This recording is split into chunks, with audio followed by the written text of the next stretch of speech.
Irmãos e irmãs em Cristo, o Evangelho de hoje é uma continuação daquilo que nós ouvimos no domingo passado.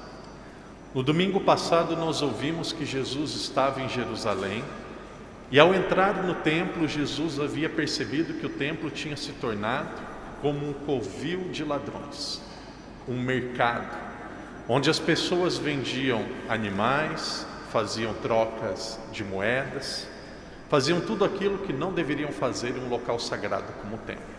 A reação de Jesus todos nós conhecemos. Pegou 2 cordas, torceu aquelas cordas, fez um chicote e expulsou todos os vendilhões do templo, dizendo: a casa do meu pai não é uma casa de comércio. Isto foi aquilo que nós vimos no domingo passado, onde Jesus, ou quando Jesus estava em Jerusalém. O Evangelho de hoje é uma continuação. Esta ação de Jesus chamou muito a atenção de um dos chefes dos judeus, Nicodemos. Nicodemos era uma pessoa muito letrada, uma pessoa muito reconhecida na sociedade, e seguramente aquela autoridade, aquela coragem de Jesus tocou o seu coração.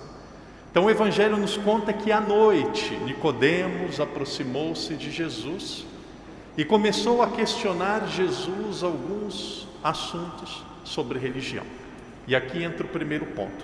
Por que Nicodemos procurou Jesus à noite? Procurar Jesus à noite significa que ele estava curioso para conhecer mais sobre Jesus, para conhecer mais sobre a fé, mas ele ainda tinha vergonha de Jesus e de assumir aquilo que ele estava procurando. E aqui é o primeiro ponto da reflexão do padre. Todos nós que somos católicos, nós vivemos em um contexto, aqui em Macau nós somos minoria, nós somos aproximadamente 4, 5% da população. Em Portugal, infelizmente, no Brasil também, cada vez mais somos menos pessoas, mas nós não podemos nos envergonhar da nossa fé. Não precisa brigar com as pessoas, não precisa discutir, mas negar a nossa fé seria uma grande ofensa aos mártires, principalmente dos primeiros séculos. Existem inúmeros testemunhos. Por exemplo, o testemunho, aqui próximo nós temos a igreja de São Lourenço. Quem foi Lourenço? Havia um jovenzinho, aos poucos, por ser jovem, aqui nós estamos aproximadamente no ano 250, no ano 300, naquela época, por ser jovem, ele era menos fiscalizado pela autoridade romana. E os cristãos queriam receber a Eucaristia. Os cristãos queriam receber os sacramentos. Então as pessoas mais velhas, quando elas iam para as catacumbas, para os cemitérios da época, entregar os sacramentos, a chance delas serem mortas era muito grande. Então escolheram um jovem da comunidade para se tornar diácono e fazer aquele serviço que os adultos deveriam fazer. E ele aceitou aquela missão com muita alegria. Então Lourenço, ou altas horas da noite, ou muito cedo da manhã, pegava os sacramentos, aquilo que era sagrado, ia para as catacumbas, ia para os cemitérios, que era debaixo da terra naquela época, e administrava os sacramentos. E ele fazia aquilo com muito amor. De repente descobriram aquilo que ele estava fazendo. E pegaram aquele jovem, não sabemos a idade exata, vamos imaginar 18 anos, pegaram ele e disseram assim: você está escondendo os tesouros da igreja. Nós já descobrimos que a igreja é muito rica, então você pode entregar todo o tesouro da igreja, senão nós vamos matá-lo. Imagine um jovem de 18 anos, quais são os tesouros da igreja? Vão me matar. Lourenço disse: eu vou entregar para vocês o tesouro da igreja, sem problema nenhum. Vocês continuam andando reto por esta rua, depois vocês viram à direita, e logo que vocês virarem à direita, vocês já vão encontrar os tesouros da igreja, eles estão ali no canto. E aí os soldados, as pessoas daquela época saíram rapidamente para pegar a riqueza, o ouro, tudo aquilo que eles imaginavam que a igreja tinha. E quando eles chegaram lá, encontraram pobres, mendigos, doentes, pessoas passando necessidades. Então disseram: você está zombando com a autoridade, você será morto. Se você não negar a Cristo, você será morto.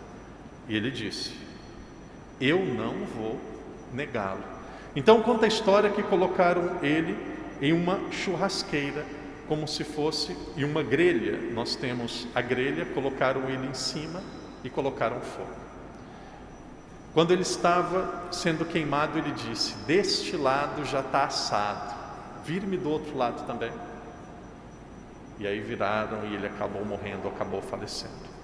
Vejam, possivelmente nós não vamos passar por isso, mas a capacidade de não negar a fé, a capacidade de procurar Jesus durante o dia. Recordando a minha vida, quando eu tinha aproximadamente 17, 18 anos, quando eu comecei a participar da igreja, me recordo que tinha um grupo de oração na minha cidade, onde os coordenadores pediam para nós levarmos a Bíblia.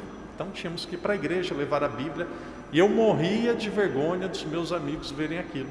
Então pegava uma sacola, um saco, colocava a Bíblia lá dentro, fechava bem fechado, saía de casa, olhava para os dois lados se não tinha ninguém me vendo. Antes de entrar na igreja olhava também, porque imaginava o que os meus amigos iam dizer: Daniel carregando a Bíblia, ou Daniel indo para a igreja. Era uma atitude de adolescente, que mostra para mim e mostra para cada um de nós no prático da nossa vida. Nós não podemos ter medo e vergonha da nossa fé. Não tenha vergonha de ser católico. Se alguém perguntar: você é católico? Sim, com a graça de Deus, sou católico. Você acredita naquilo que a igreja ensina? Sim, acredito naquilo que a igreja ensina. Você acha que todas as pessoas da igreja estão certas? Não estão. Você sabe que tem pessoas pecadoras que vão na igreja? Sim, eu sei, começando por mim. Você sabe que existem pessoas que vão na igreja, falam uma coisa e falam outras na vida? Sim, eu sei. Você sabe que vai na igreja e lá na igreja tem muitas pessoas que têm uma vida totalmente errada? Sim, eu sei. A razão que eu vou na igreja é Jesus Cristo, não é os outros. Uma vez uma pessoa disse assim: quando eu vou na igreja, todo mundo fica olhando para mim. Fica olhando a minha roupa, fica olhando o meu cabelo, fica olhando se eu estou atrasada, fica olhando e querendo achar um problema. Então eu não me sinto à vontade mais em ir na igreja, porque parece que as pessoas só ficam reparando em mim. E eu disse assim para a pessoa: quando você entrar na igreja, imagina que você faz como um garçom.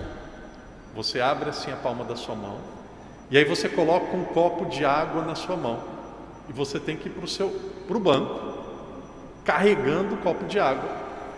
Se você tem um copo de água na mão e precisa carregar esse copo de água, como que você vai fazer? Você vai ficar olhando para o lado? Vai ficar batendo papo? Você vai olhar para o copo e vai direto para o seu lugar.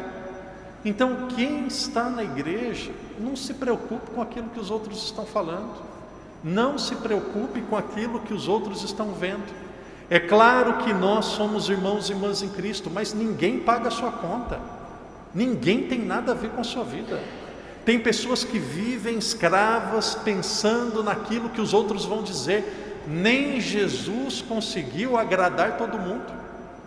Quando nós estamos agradando todo mundo aplaude, todo mundo gosta, ninguém tem ciúmes, ninguém critica, tem alguma coisa errada.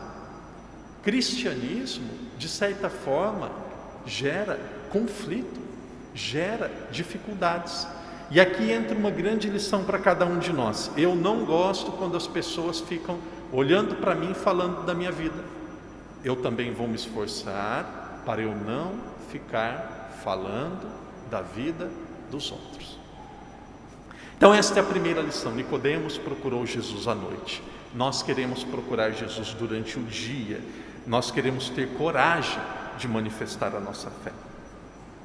Depois tem um versículo, é bem no comecinho do Evangelho, talvez seja um dos versículos ali, um dos versículos mais bonitos de toda a Sagrada Escritura, um dos mais profundos. Encontra-se no Evangelho de São João, capítulo 3, versículo 16. O texto diz assim: Deus amou tanto o mundo que entregou o seu Filho unigênito, para que todo homem que acredita nele não pereça, mas tenha a vida eterna.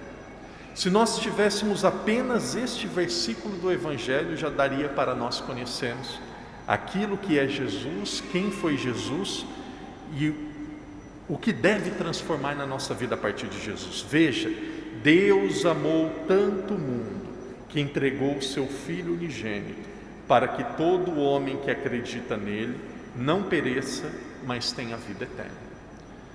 Devido aos nossos pecados, devido à desobediência do ser humano, o ser humano estava afastado de Deus. Sem Deus, o ser humano iria perecer. Sem Deus, o ser humano, ele não viveria para sempre.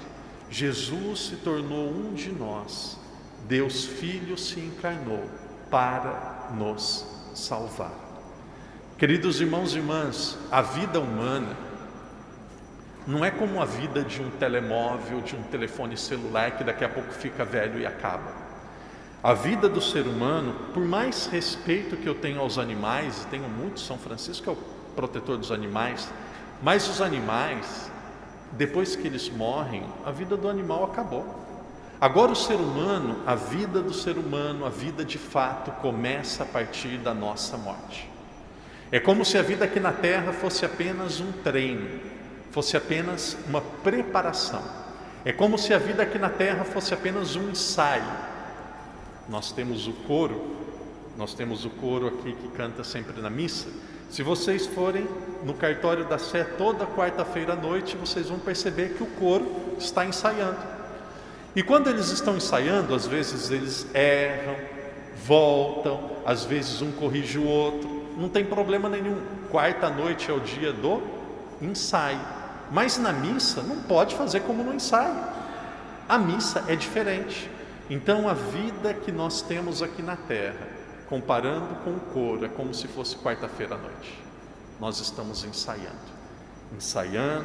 para a vida verdadeira que vai começar no dia que nós nos encontrarmos com Deus. A palavra morte é uma palavra muito pesada, é uma palavra muito negativa.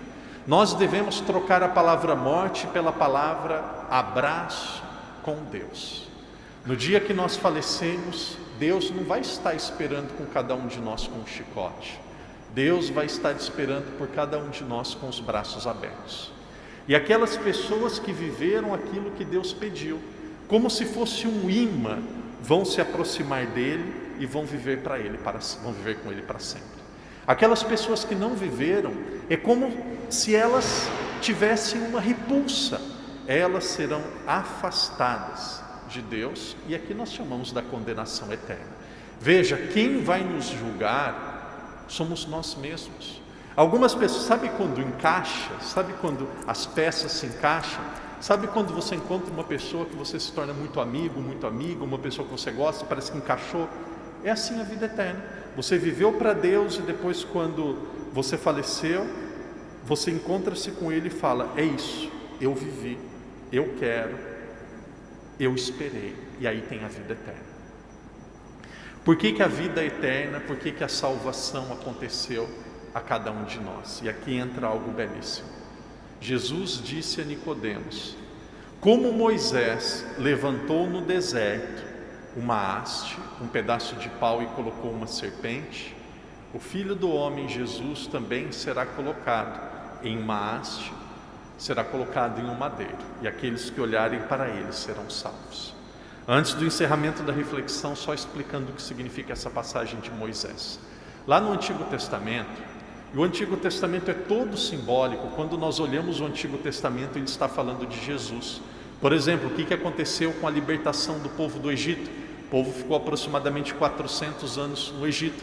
Moisés pegou um cajado de madeira, bateu no Mar Vermelho, o mar se abriu, e de repente o faraó procurou perseguir aqueles que estavam escapando do Mar Vermelho, e o Mar Vermelho, e o faraó, ele foi como afogado, ele foi engolido pelas águas do mar. O que significa as águas? As águas significam o batismo. O que significa o faraó sendo engolido? O que significa o faraó sendo afogado pelas águas do Mar Vermelho? Significa o batismo que afoga, que destrói os nossos pecados. E veja, aquele povo, quando estava na terra prometida, eles pecaram contra Deus, eles se afastaram de Deus. Então Deus falou assim para Moisés: coloque uma serpente no alto de uma haste, e aqueles que olharem para esta serpente serão curados. O que acontece com Jesus é o mesmo. Jesus está no alto da cruz. Aqueles que olharem para Jesus com fé e deixarem se transformar por Ele também serão salvos. Prezado irmão, prezada irmã, nos momentos de grandes desafios da nossa vida, nos momentos de maiores dificuldades, todos nós sabemos que eles existem, que eles já chegaram ou que eles chegarão. Nos momentos de grande dificuldade, olhe para a cruz de Jesus e diga assim: existe alguém que me ama, que deu a vida por mim. Existe alguém que, mesmo quando se sentiu abandonado, traído e praticamente sozinho, não desistiu. E depois da cruz vem sempre a ressurreição. Por isso que nada nem ninguém nos faça desistir de sermos bons cristãos. Que a cruz de Jesus nos ajude a termos força, a força suficiente para ouvirmos e praticarmos os ensinamentos de Deus na nossa vida. A salvação já aconteceu, nós já estamos salvos, basta aceitarmos, abraçarmos e vivermos esta salvação cada dia, cada momento da nossa vida.